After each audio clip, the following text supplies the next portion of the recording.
Je m'appelle Jade, je suis en deuxième année à Descartes, en psychologie. Et dans le cadre du NUE pour le projet professionnel de l'étudiant, on est invité à contacter des professionnels pour leur poser des questions sur le métier qu'on voudrait exercer. Donc voilà, et merci beaucoup d'avoir répondu, parce que c'est pas facile. Oui. Et voilà, et du coup j'ai construit une dizaine de questions sur ce qui m'intéresse un peu de savoir du métier, qu'on nous apprend pas forcément dans les cours. Donc, qu'on ne nous apprend pas forcément dans le cours. Et c'est ça. L'université ne peut pas tout apprendre. Ouais. Ne peut pas tout transmettre non plus. Parce que la transmission, elle n'est pas que forcément positive. Nous venons tous d'une famille, nous venons tous des problèmes parfois de plusieurs générations. Et ça, c'est une transmission. Et une transmission parfois très lourde. Oui. Donc, c'est pour ça qu'on parlera peut-être à un moment donné du poids de cette transmission et comment un psychanalyste peut travailler avec ça.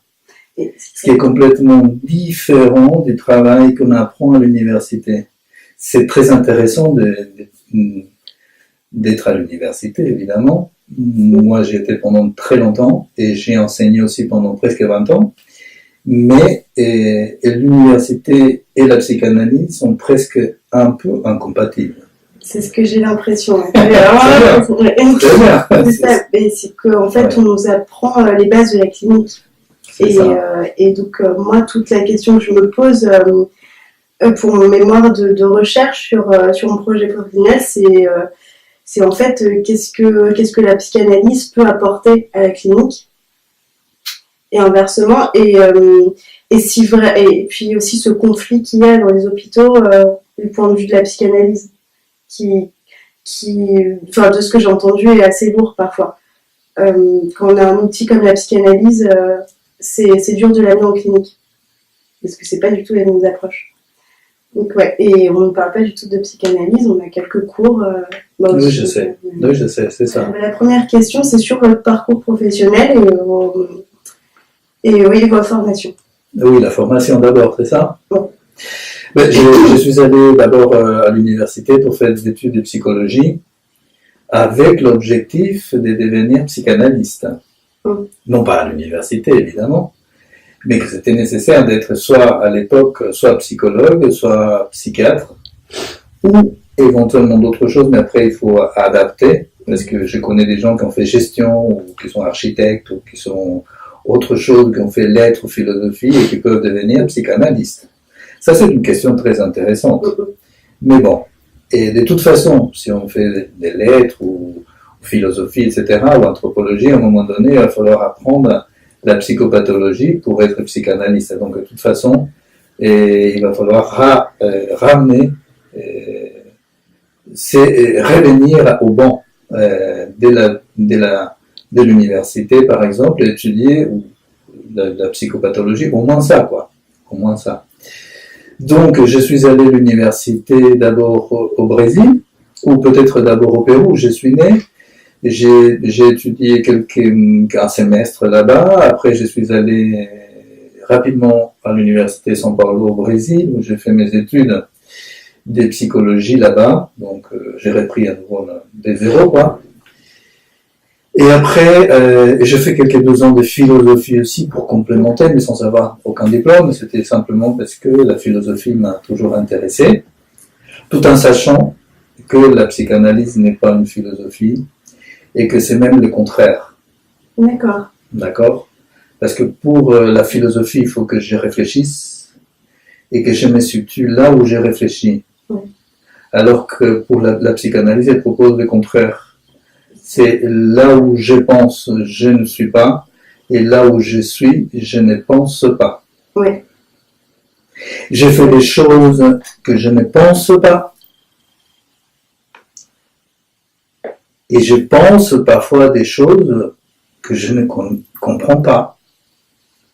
Ça, c'est la psychanalyse, ça, c'est pas la philosophie. Oui, parce que c'est cette terre transitionnelle qui se crée en fait entre le patient et quand on est psychanalyste, on travaille avec cet outil qui est métapsychologique, en fait. C'est cet air qui est entre le patient et le psychanalyste qui pousse à réfléchir là-dessus. Enfin, c'est le matériel, en fait. C'est ça. Donc, c'est ça. très... Tout à fait. C'est bien d'avoir un appui philosophique, en fait, dans le sens, je pense pour moi, d'avoir réfléchi sur soi-même ou sur des sujets de la vie quotidienne pour pouvoir être bon psychanalyste. Oui, ce sont des connaissances connexes. Oui, pour être un bon psychanalyste, c'est d'apprendre, par exemple, l'étude sur les religions. Ça, c'est très intéressant. Oui. L'anthropologie, l'archéologie, la linguistique. Et voilà, ces choses-là, d'autres choses aussi. La philosophie.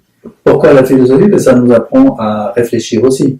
Et puis, parce qu'il y a des gens qui ont déjà tenté de réfléchir sur l'amour, sur la liberté, sur la condition de l'être humain, sur ces choses-là, sur l'existence, sur la mort, sur Dieu, sur plein de choses. Donc, ça, oui, ça nous apprend un peu à mieux organiser la pensée, tout en sachant qu'un psychanalyste, la pensée n'est pas ce qui est le plus important. Oui, c'est ça. Mais dans ce cas-là, on se dit, enfin, moi je me dis, mais il n'y a pas assez d'une vie en fait pour apporter vraiment de support à ce qu'on voudrait faire pour l'humain.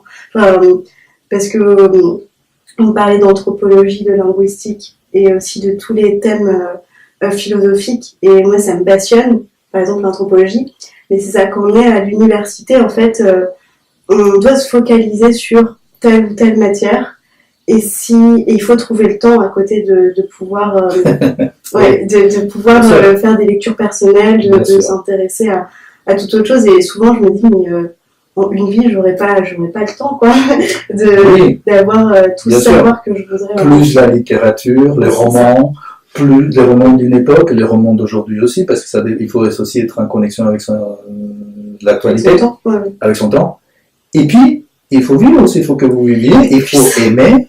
Il faut vivre, il faut avoir la sexualité aussi, si on veut. Bon, il faut avoir la sexualité. C'est que si on veut comprendre un minimum de propre vécu personnel, parce que ça passe par là, et ça peut nous permettre de savoir pourquoi on peut tomber amoureux de certaines personnes et pas d'autres. Pourquoi on va détester certaines personnes et pas d'autres. Pourquoi aujourd'hui nous pouvons avoir autant de violences en société ou individuellement aussi, ainsi de suite, selon les époques de notre vie. Mais bon, donc ça fait, plusieurs vies, vous dites, on a besoin de plusieurs vies.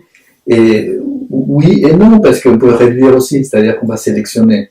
On va dire avec qui je vais discuter, avec quel livre je vais lire, pas d'autres. Vous voyez? Bien sûr, je pense qu'aussi on attire un peu ce qu'on pense. Et dans un sens, les livres qui vont nous paraître les plus intéressants sur le moment vont nous apprendre beaucoup de choses sur les questions qu'on se pose sur le moment. Mais et encore, il n'y a même pas de science pour expliquer ce sur quoi je veux aller, mais c'est ça. Je pense que ce qu'on porte en nous, on l'amène d'une certaine manière. Et ça, par exemple, c'est pas dans les livres, quoi. Enfin, dans certains, mais c'est ça. Mais pas la fac. C'est ça. Et le fait est, comme vous avez dit, il n'y a pas de science. Non, mais pas. Il y a la science. Et il y a un truc bizarre qui s'appelle non-science, qu'on appelle la nescience. La nescience, c'est ce que je ne sais pas. C'est que je ne connais pas du monde ou de moi, et sorte de savoir, mais en savoir non su. Oui, c'est sur une autre dimension en fait, de l'être. C'est ça, une autre dimension de l'être qui est l'inconscient. Et que c'est non su, je l'ai en moi. C'est pas un truc dans l'atmosphère, comme ça, je l'ai en moi. Et c'est cette non-science, cette nescience qu'il s'agit d'attraper un tout petit peu. C'est ça, voilà. De se capter pour attirer le meilleur. Voilà, c'est pour ça que j'ai étudié un tout petit peu la philosophie, mais c'était surtout la psychologie. Après, je suis revenu en France j'ai fait deux doctorats. Un doctorat d'abord en psychanalyse à Paris 8 et un autre doctorat sur l'amour dans les psychoses. Parce que je voulais toujours, mon objectif, c'est d'apporter des éléments pour la psychogénie, la causalité psychique des psychoses. D'accord. Voilà, j'y travaille encore aujourd'hui. En lien avec l'amour. Un lien avec l'amour, c'est à cette époque-là. D'accord. C'est-à-dire après, ça a changé un peu. Et donc, c'était ça. Après, j'ai fait une autre. J'ai dû refaire les 2 dernières années de psychologie en France parce que il n'y avait pas d'équivalence. Oui, mais c'est oui, parce qu'au Brésil, j'imagine que c'est totalement différent d'apprendre, parce que déjà, c'est même pas la même population, ni les mêmes croyances. Donc ça doit être très différent l'approche. Non, c'est l'université de São Paulo, c'était à l'époque l'une des meilleures, ou la meilleure d'Amérique latine, une population qui était très proche de l'Europe, où il y avait plein de gens qui venaient européens, hein, d'origine européenne, et beaucoup de psychanalyse aussi. Hein, donc non, c'était assez proche, mais c'est au niveau administratif. Donc j'ai dû refaire les 2 dernières années à Rennes 2, et j'ai profité pour faire un deuxième doctorat, cette fois-ci, sur les états maniaco-dépressifs. D'accord. Voilà, donc j'ai fait des recherches en même temps, parce que je connaissais quelques psychiatres qui m'ont ouvert les portes de leurs hôpitaux, de leurs centres, et pour essayer de voir des patients là-bas, profilés, mélancolie anxieuse, PMD, état maniaque, tout ça. Donc il y a le trouble bipolaire maintenant. Ça a changé. Donc... Je ne suis pas d'accord avec les termes bipolaires. J'ai fait beaucoup de publications sur ça. C'est la psychose maniaco-dépressive, la bipolarité pour moi. C'est un faux sujet, non pas qu'il n'existe pas, mais que ça n'indique pas forcément les spécificités de la psychose. C'est-à-dire que on peut confondre avec la cyclothymie, hein, les cycles de haut et de bas, et qui peuvent être dans le névrose, dans les psychoses ou ailleurs, et donc bipolarité est simplement l'un des symptômes, à mon avis, de la PMD. Mais bon, ça c'est une longue discussion qui amène une critique du DSM, qui amène une critique de la psychiatrie biologique, qui amène à une analyse de la psychiatrie et de la psychanalyse, etc., qui sont travaillés par l'idéologie des neurosciences. Ouais. Voilà. Donc, ça, c'est un long sujet. On pourrait en parler, mais je pense que... ça m'intéresserait beaucoup, mais c'est vrai que là, c'est un autre sujet. C'est un autre sujet, mais on va en parler un tout petit peu tout à l'heure, peut-être. Ouais. Alors, vous travaillez en libéral dans votre cabinet? Bien sûr, seulement. Et seulement, d'accord. Donc, vous n'avez pas de hiérarchie? Ah mais non, voilà. Donc, surtout pas. Ouais.